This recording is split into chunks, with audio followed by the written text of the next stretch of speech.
ஆவணி வந்தது புண்ணிய சதுர்த்தி நாளும் பிறந்ததம்மா. அதிகாலை முதலே மனையில் மங்கள மேளம் ஒலிக்குதம்மா. கஜமுகனின் வரவை காண குடும்பம் வாசலில் கூடுதம்மா.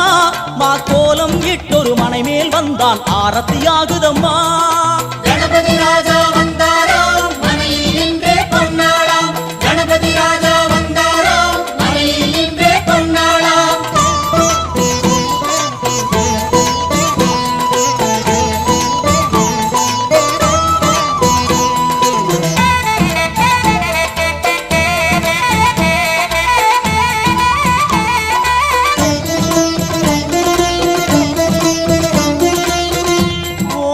விநாயகா துர்கா விநாயகா பீமச்சண்ட விநாயகா தேகரி